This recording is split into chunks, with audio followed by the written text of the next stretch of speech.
महाराष्ट्राचे नवे चाणक्य वकील, सर्वात तरुण महापौर, संघाचा वरदहस्त, विरोधी पक्षात असताना विरोधकांना पळताभुई थोडी करणारे, 2014 नंतर काय विचारूच नका, सत्ता आल्यावर पक्षात एक छत्री अंमल, जो प्रतिस्पर्धी ठरेल त्याला आडवा करायचा, मग तो विरोधी पक्षातला असल किंवा मग स्वपक्षातला असल. ज्यांनी वसंतराव नाईक आणि शरद पवारांनंतर दीर्घकाळ मुख्यमंत्री राहिलेले तिसरे नेते म्हणून इतिहास रचला, तोच नेता आज पक्षातल्या पक्षात इतका एकाकी का पडलाय?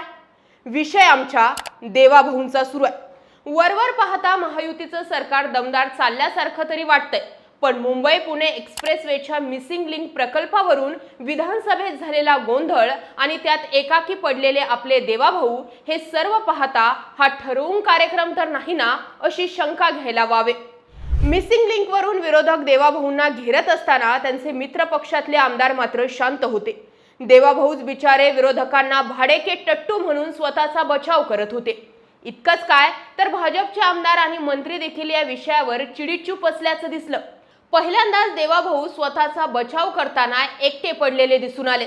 त्यात सुधीर मुनगंटीवार यांनी एकनाथ खडसेंचं तोंड भरून कौतुक केल्यानं सर्वत्र चर्चा रंगली आहे की देवाभाऊंच्या विरोधकांना बळ देऊन त्यांची कोंडी करण्याचं काम भाजपच्याच काही नेत्यांनी हाती घेतलंय की काय? महाराष्ट्रात भाजपमध्ये काहीतरी खूप मोठं शिस्त आहे. फडणवीसांना पक्षात कसं पद्धतशीरपणे एकटं पाडलं जात आहे, त्यांना ठरवून आयसोलेट केलं जात आहे, याचे अत्यंत रंजक राजकीय कंगोरे आता हळूहळू समोर येऊ लागलेत. हा व्हिडिओ शेवटपर्यंत पहा. जैसी करणी वैसी भरणी यालाच म्हणतात. काही दिवसांपूर्वी 7,000 कोटी रुपयांच्या अत्यंत प्रतिष्ठेच्या मिसिंग लिंक प्रकल्पावर मुसळधार पावसामुळे दरड कोसळली, वाहतूक ठप्प झाली. विरोधकांनी आणि सोशल मीडिया युजर्सनी या प्रकल्पाच्या दर्जावर प्रश्न उपस्थित केले. कोणत्याही लोकशाहीत विरोधी पक्षानं किंवा जनतेनं 7,000 कोटींच्या सरकारी प्रकल्पावर प्रश्न विचारणं हा गुन्हा सुद्धा नाही आणि देवाभाऊ म्हणतात तसा महाराष्ट्राचा अपमानही ठरत नाही. पण या टीकेला उत्तर देताना देवाभाऊंचा संयम पूर्णपणे सुटला. त्यांनी थेट विधानसभेत विरोधकांना आणि ट्रोलर्सला भाडेके टट्टू आणि ज्यांना कुत्रही विचारत नाही असं वक्तव्य करून आपली जळजळ आणि मळमळ बोलून दाखवली. विरोधकांनी याचा लगेच समाचार घेतला. मुख्यमंत्री कधीपासून स्वतःला महाराष्ट्र समजायला लागले असा प्रश्न विरोधकांनी केला.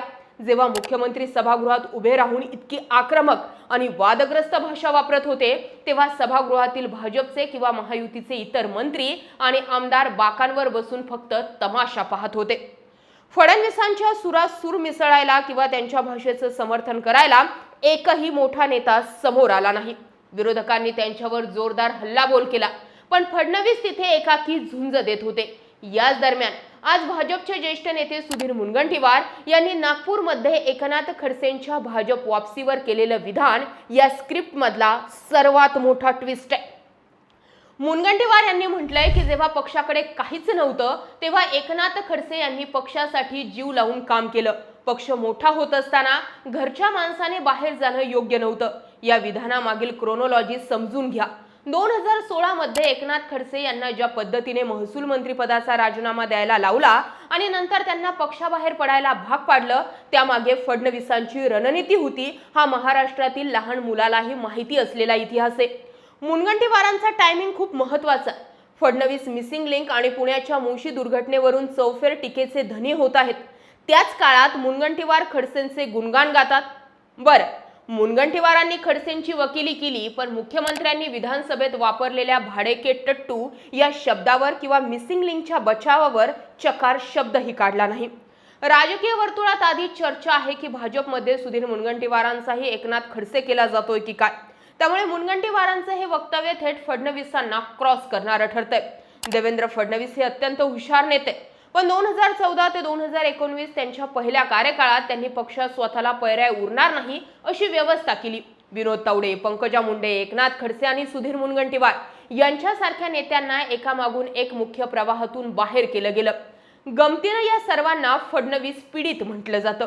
परंतु या सर्वांचा परिणाम म्हणून आज पक्षात देवेंद्र फडणवीसांच्या खांद्याला खांदा लावून लढणारा किंवा संकट समयी त्यांच्यासाठी ढाल बनणारा दुसरा कोणताही मास लीडर शिल्लक नाहीये. आज जेव्हा विरोधक फडणवीसांना घेरतात तेव्हा पक्षातले इतर नेते मनातल्या मनात खुश होतात आणि म्हणतात, पक्षात फक्त तुम्हीच मोठे झालात ना, मग आता एकट्यानंच लढा की. 2024च्या लोकसभा निवडणुकीत भाजपला महाराष्ट्रात मोठा फटका बसला होता। त्यानंतर फडणवीसांनी मला जबाबदारीतून मुक्त करा अशी भावनिक साथ दिल्लीला घातली होती, पण दिल्लीनं त्यांना पुन्हा मुख्यमंत्री पदाच्या खुर्चीवर बसवलं।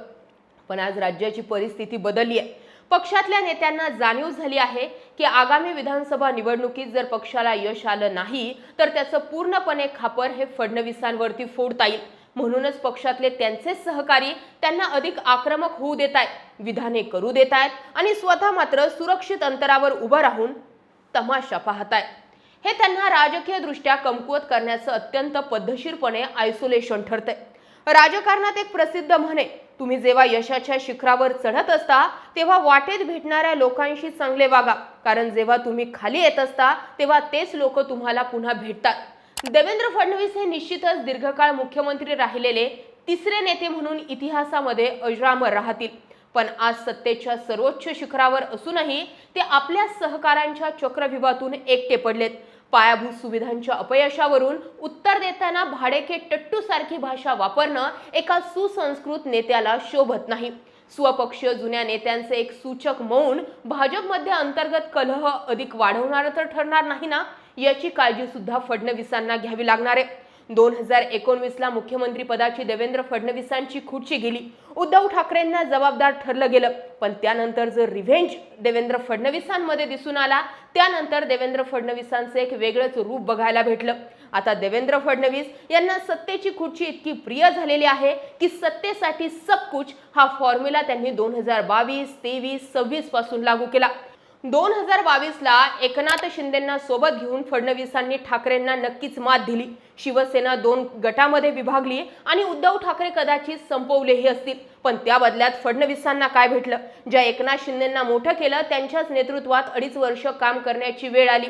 त्यानंतर एकनाथ शिंदेंना पर्याय म्हणून आणखी एक राजकीय निर्णय घेतला गेला आणि अजित पवारांना सोबत घेऊन शरद पवारांचा पक्ष फोडला। त्याचेही आज परिणाम काय आहेत? शरद पवार दिल्लीत जाऊन जर भाजप सोबत फिल्डिंग लावतायत तर देवेंद्र फडणवीस इथेही एकाकी पडतायत। कधी कधी असं होतं की खड्डा खाणला दुसऱ्यासाठी जातो, मात्र त्या खड्ड्यात कधी आपणच पडू याची शाश्वती देता येत नाही। हेच फडणवीसांसोबत झालंय। फडणवीस अडकलेल्या या चक्रव्यूहातून बाहेर काढण्यासाठी त्यांना आपल्या लोकांची गरज आहे, मात्र सध्याच्या घडीला भाजपमधील भाजप गट आणि फडणवीसांचा फडणवीस गट सुद्धा विभागला गेलाय अशा चर्चा आहेत आणि यामुळे फडणवीसांना या चक्रव्यूहातून स्वतः बाहेर पडावं लागतंय की कोणी त्यांना यातून बाहेर काढतंय हे पाहण्यासारखं असणार आहे। तुम्ही या सगळ्या घडामोडींकडे कसे पाहता कमेंट करून नक्की कळवा। हा व्हिडिओ मुद्दा आवडला असेल तर जास्तीत जास्त लोकांपर्यंत जरूर शेअर करा। जय महाराष्ट्र।